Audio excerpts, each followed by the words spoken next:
días, mis queridos alumnos. El día de hoy vamos a ver un tema muy interesante, que es el de la Revolución Mexicana. Sí, maestra, ese tema está muy interesante. ¿Y si vamos a un museo? Sí, ¿a qué museo quisieran ir? Al Monumento de la Revolución. Sí, eso está muy padre, vamos. Sí. Está bien, vamos.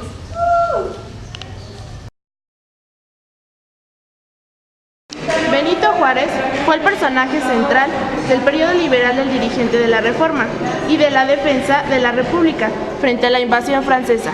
Ahora vamos a conocer más personajes que participaron en el movimiento de la Revolución Mexicana. ¡Vamos! De Ayutla a la Reforma. Los jóvenes liberales que entraron a la vida pública durante la guerra contra Estados Unidos o en el periodo posterior tomaron el poder tras la rebelión de Ayutla, que estalló en 1854.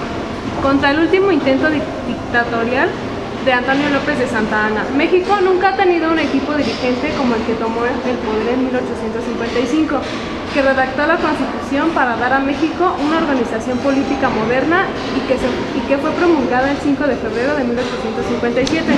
Los conservadores y los representantes del ejército de la Iglesia se levantaron en armas contra el nuevo marco legal en diciembre de 1857. Así empezó una violenta guerra civil entre los defensores del antiguo orden y los liberales, apoyados por tropas de voluntarios que eran parte de la Guardia Nacional. Benito Juárez apareció como la cabeza del partido de Llegar al poder. El ascenso de Porfirio Díaz fue difícil a pesar de su prestigio de héroe, ganando en las armas. Cuando llegó a la presidencia, enfrentándose a Benito Juárez, fue derrotado en las elecciones y se pronunció con el Plan de Noria. Porfirio Díaz llegó a la presidencia el 5 de mayo de 1877. Bien, vamos a conocer algo más acerca de la Revolución Mexicana. Vamos a conocer un poco sobre Madero. Bien, la Revolución Democrática nos habla de que el 14 de febrero de 1911 Madero entró a territorio nacional y se puso al frente de las fuerzas rebeldes. Después de varias luchas, sus tropas se alistaban para la batalla de Ciudad Juárez. El 19 de abril sitiaron a la ciudad. Vamos a seguir caminando y vamos a ver algunas imágenes acerca de estos movimientos. Bueno, aquí podemos ver a Francisco y Madero. Seguimos caminando.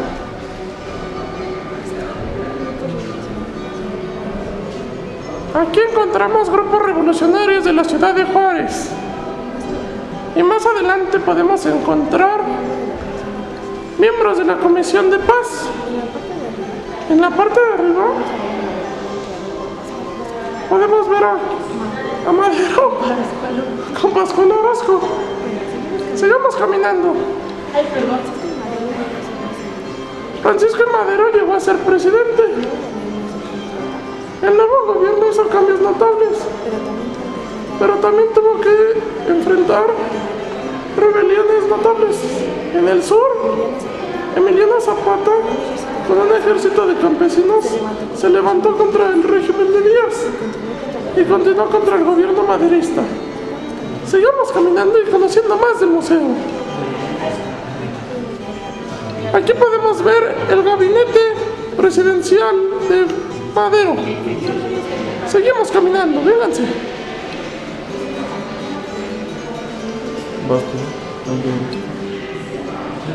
Bien, el 9 de febrero de 1913 se conoce como la Decena Trágica, a un periodo de 10 días violentos provocados por un cuartelazo orquestado por militares porfiristas.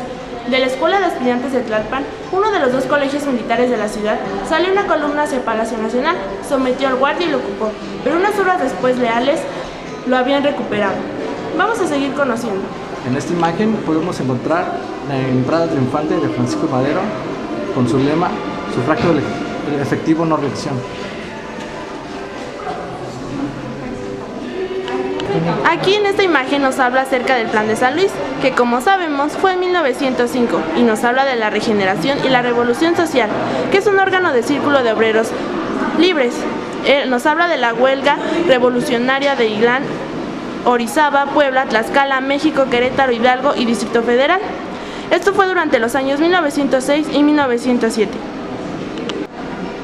Bueno, aquí podemos ver algunos objetos y armas que fueron utilizados en la revolución. Podemos ver unas botas, una silla de caballo, espuelas, un misil, pistolas, espuelas y también vemos una bandera emblemática del batallón. ¿Por qué surgió la Revolución Mexicana? Una revolución es una serie de cambios que en ocasiones son violentos y provocan transformaciones importantes en la organización de un país y en la vida de las personas. Entre los liberales que derrotaron al ejército francés también surgieron diferencias. Así se formaron dos grupos: los civiles que acompañaron a Benito Juárez desde la Guerra de Reforma y los militares que adquirieron prestigio durante la intervención francesa y eran encabezados por Porfirio Díaz. Estos últimos eran más jóvenes y tuvieron una visión distinta de cómo aplicar las reformas liberales. Por ejemplo, buscaban mejorar la relación con la Iglesia e impulsaron la reorganización de la economía nacional y las instituciones de gobierno. Don Porfirio Díaz fue elegido presidente y asumió su cargo en 1877. Los primeros años de su gobierno fueron de ajustes y buscó la paz. Consiguió aliarse con más personas y fortalecer su poder mediante la conciliación. Por ejemplo, pactó con los caciques regionales y puso a sus hombres de confianza al mando del ejército. En este museo también podemos encontrar multimedia. Aquí tenemos un mapa de la República Mexicana y nos explican el frente del centro. Bueno, vamos a darle aquí donde dice mapa de ocupaciones de los cuatro ejércitos. Y bueno, de color naranja está el ejército noroeste, en el color verde está el ejército noreste, el azul es la división del norte, en el rojo está el ejército liberador del sur y en morado están otros. Bueno, ahora les vamos a hablar un poco de la Constitución de 1917. Los constitucionalistas victoriosos convocaron un Congreso Constituyente para reformar la Constitución Liberal de 1857. El artículo 123 elevó a rango constitucional los derechos de los trabajadores, estableció el derecho de huelga, la jornada de 8 horas, el salario mínimo, la protección a las madres, la abolición del peaje por deudas, etc. Todo ello hizo de este artículo el más avanzado de la época. El artículo 27 estipuló que la propiedad de tierras y aguas corresponde originariamente a la nación y puede transmitir su dominio a los particulares. Los campesinos derrotados en la guerra triunfaron en la ley con el artículo 27, tanto para el punto de vista de los norteños, inclinados a la pequeña propiedad, como para los del sur, partidarios del ejido.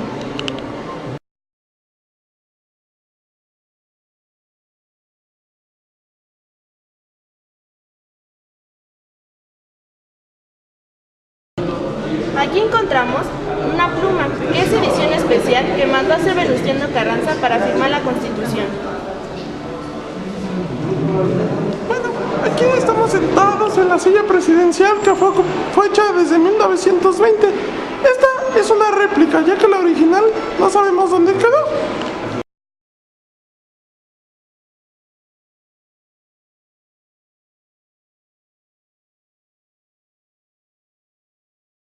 El país la Revolución Mexicana, 3 décadas después de la lucha armada, un país casi despoblado, con el 72% de analfabetismo y el 85% de población rural, en el que había condiciones de trabajo cercanas a la esclavitud, México duplicó su población, abatió el analfabetismo y redujo los abismos sociales. La Constitución de 1917 ha sido reformada muchas veces, pero en lo esencial conserva los planteamientos de los liberales de 1857, los aportes de la Revolución en 1910 y ha sido pieza central en la idea colectiva de la nación. La sociedad movilizada se ha referido a ella para defender el carácter laico del Estado y los derechos sociales asentados en los artículos 3, 27 y 123.